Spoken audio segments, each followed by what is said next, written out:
Hello friends, welcome you to empowering e education channel. तो चलिए continue करते हैं आज का ईवीएस का आगे का कंटेंट। तो आज के कंटेंट में है कालबेलियों के बारे में। कालबेलिया किसे कहते हैं? सपेरों को कहते हैं। सपेरे जिन बाजों को यूज़ करते हैं उनका नाम होता है बीन, तुम्बा, खंजरी और ढोल। लेकिन ढोल को छोड़कर जो तीन बाकी के जो बाजे हैं वो किससे बनते हैं? सूखी लौकी से बनते हैं। किससे बनते हैं? सूखी लौकी से बनते हैं। नेक्स्ट पॉइंट है जॉर्ज मेस्टल के बारे में। जॉर्ज मेस्टल ने ही वेलक्रो बनाया था। वेलक्रो वो चीज़ होती है जो दो चीज़ों को आपस में चिपकाने के लिए यूज़ किया जाता है, जैसे कि शूज़, बैग या कपड़े, बेल्ट आदि में लगा होता है वो चिपकाने के लिए जो चीज़ देखते हैं आप, तो उसे ही वेलक्रो कहते हैं। और छोटे बच्चों के शूज़ ज़्यादातर वेलक्रो का ही होता है, क्योंकि लेसेस वो बांध नहीं पाते हैं, उनको कठिनाई होती है, प्रॉब्लम होती है, इसलिए वेलक्रो लगे हुए शूज़ ही ज़्यादा उनको पहनाया जाता है। तो ये आइडिया उनको जॉर्ज मेस्टल को आया था। एक बार ये घटना आपकी 1948 को है, जब वो मॉर्निंग वॉक पे अपने डॉग के साथ गए हुए थे। वापस आके उन्होंने देखा कि कुछ सीड जो होते हैं, जो बीज हैं, वो उनके कपड़े और डॉग के फर में चिपक गए थे। माइक्रोस्कोप से जब उन्होंने देखा तो उन्होंने पाया कि वो सीड इसलिए उनके कपड़े और फर पे चिपक गए थे क्योंकि उसमें छोटे छोटे हुक बने हुए थे। तो इससे उनको एक आइडिया आया था कि क्यों ना ऐसी ही चीज़ को मिलाकर हम एक ऐसी चीज़ बनाए जो आपस में चिपकाने के काम आ सके, और इस तरीके से वेलक्रो का आविष्कार हुआ था। तो वो जॉर्ज मेस्टल जो थे वो स्विट्जरलैंड के थे।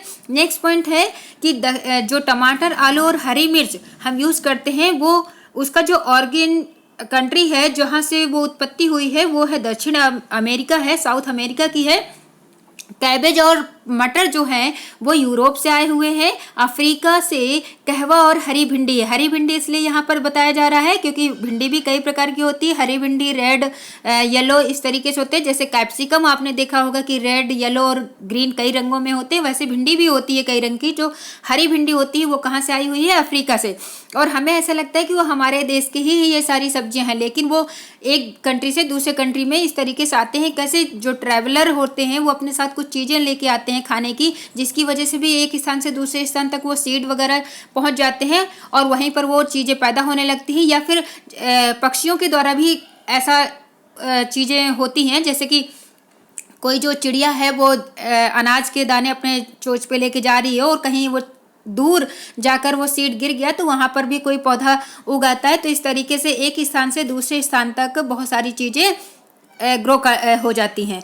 मेथी को फेनुग्रीक कहा जाता है। आपने पहले पॉइंट में देखा था कि जो भिंडी है उसे ओकरा कहते हैं और यहाँ पर मेथी को फेनुग्रीक कहते हैं। देखिए यहाँ पर भी एक ग्रीक जो कंट्री है उसका नाम दिया हुआ है कि यहाँ पर फेनुग्रीक उस ग्रीक है, यानी ग्रीक से ये मेथी यूज हो रही है। नेक्स्ट पॉइंट है घड़सीसर के बारे में। घड़सीसर जो है वो दो शब्दों से मिलकर बना है। एक तो है घड़सी और दूसरा है सर। सर का मतलब क्या होता है? तालाब।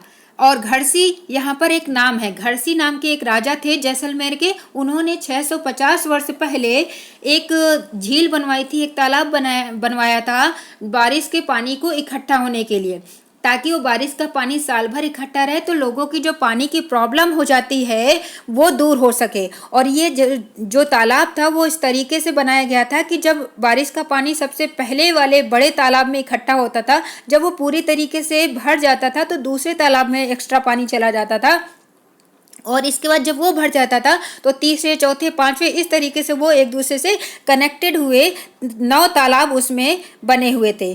तो और ये सारे जो डिटेल है वो हमें अल-बर्नी की जो पुस्तक है वो किताब उल हिंद के द्वारा पता चलता है, जिसमें उन्होंने इन चीज़ों का व्याख्यान किया है। इस चीज़ को याद रखेंगे कि घड़सीसर क्या है? एक झील है, एक तालाब है जिसमें 9 झीलें आपस में इंटरकनेक्टेड है। और किसने बनवाया था? घड़सीसर है, तो उसी में उसका नाम छिपा हुआ है। घड़सी नाम के एक राजा जो कि जैसलमेर के थे।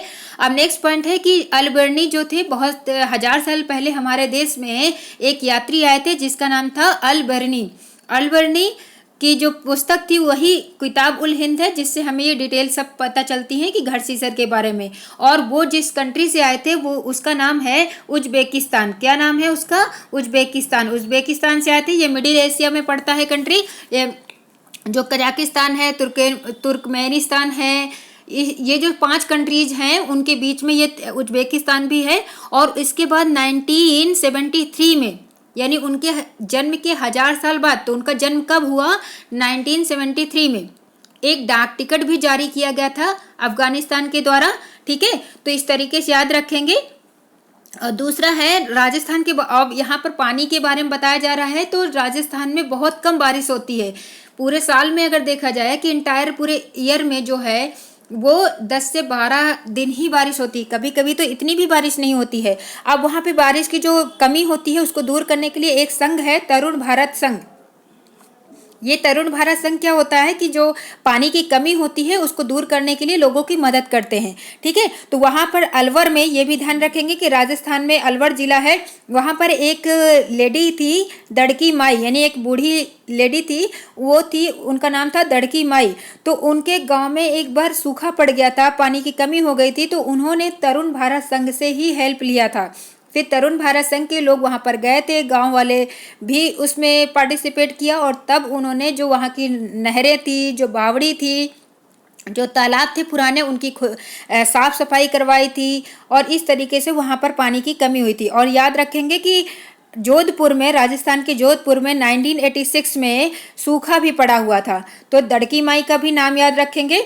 और नेक्स्ट पॉइंट में तरुण भारत संघ जरूर याद रखेंगे कि ये ऐसा संघ है जो लोगों की मदद करता है पानी की कमी को दूर करने के लिए। नेक्स्ट पॉइंट है जितने भी सागर और महासागर हैं, ओशियंस और सीज होते हैं, उनके जो वाटर होता है वो कैसा होता है, सॉल्टी होता है, खारा होता है, नमकीन होता है। और अगर हम देखें तो सबसे ज़्यादा जो खारा पानी होता है वो डेड सी का होता है, यानी मृत सागर का होता है। इतना खारा होता है कि अगर हम 1 लीटर पानी ले तो उसमें कितना नमक निकलेगा, 300 ग्राम नमक निकलता है। ठीक है, यदि और अगर किसी को तैरना भी नहीं आता है और वो डेड सी में चला जाए तो वो कभी डूबेगा नहीं, बिल्कुल ऐसे तैरेगा जैसे कि वो आराम से लेटा हुआ। उसका रीज़न ये होता है कि उसमें नमक की मात्रा इतनी ज़्यादा होती है तो पानी का जो डेंसिटी है वो बहुत ज़्यादा बढ़ जाता है, और इसलिए वो कोई भी चीज़ वहाँ पर डूबती नहीं है। अगर कोई भी व्यक्ति वहाँ पर डूबता नहीं है, मरता नहीं है इससे, अगर उसको तैरना नहीं आता तो उसे फिर डेड सी क्यों कहा जाता है? डेड सी यानी मृत सागर, मरा हुआ सागर इसलिए कहा जाता है क्योंकि वहाँ वो इतना ज़्यादा सॉल्टी होता है कि वहाँ पर कोई भी जो समुद्री जीव होते हैं, जो वनस्पतियाँ होती हैं, वो ग्रो नहीं कर पाती हैं, इसलिए उसे डेड सी कहा जाता है। और ये डेड सी जॉर्डन में है। ठीक है, तो अब नेक्स्ट पॉइंट में है कि दांडी यात्रा। दांडी यात्रा के बारे में सभी को पता होगा कि दांडी यात्रा जो है वो महात्मा गांधी के द्वारा शुरू किया गया था, सन था 1930। उसमें बहुत सारे जो सपोर्ट भी किया था महात्मा गांधी का। और वो यात्रा किस लिए की गई थी? नमक के कानून को तोड़ने के लिए। नमक का कानून मतलब अंग्रेज जो थे उन्होंने एक नमक पर एक कानून लगा दिया था। कानून था कि कोई भी अपने घर में यूज़ करने के लिए भी कोई नमक नहीं बना सकता था, और बहुत भारी भरकम उस पर टैक्स भी लगा दिया था, जिसकी वजह से गांधी जी ने उसको तोड़ने के लिए कि नहीं, ऐसा नहीं होना चाहिए, नमक में कोई टैक्स नहीं लगना चाहिए, इसके लिए उन्होंने गुजरात के जो अहमदाबाद से गुजरात के जो दांडी सी शोर है यानी समुद्र तट तक जाकर वहाँ पर नमक बनाया, और इस तरीके से उन्होंने नमक का कानून तोड़ा। इसमें बहुत सारे लोगों ने गांधी जी का साथ दिया था, करीब 289 लोग थे जिन्होंने साथ दिया था, और इसमें सरोजिनी नायडू भी थी उनके साथ में। ठीक है, तो ये चीज़ें याद रखेंगे। नेक्स्ट पॉइंट में आपको देखेंगे कि जो आपकी फ़ोटो भी लगी हुई है कि ये देखिए गांधी जी की, जिसमें वो नमक उठा रहे हैं। ठीक है, और नमक कैसे बनाया जाता है? जो समुद्र का जो पानी होता है उसको बड़ी बड़ी क्यारियों में, सैलो जो क्यारियाँ होती हैं उसको, उसमें सी बेड में तो क्या होता है, उसको भर दिया जाता है। इसके बाद धूप में वो धीरे धीरे करके पानी सूख जाता है, वाष्पीकरण हो जाता है उसका, और जो नमक की परत है वो इकट्ठा रह जाती है, और इस तरीके से फिर उसको इकट्ठा करके बोरियों वगैरह में भर लिया जाता है और उसको इकट्ठा कर लिया जाता है। इस तरीके से नमक बनाया जाता है। तो आज के लिए इतना ही, मिलते हैं नेक्स्ट वीडियो में। Bye bye and take care.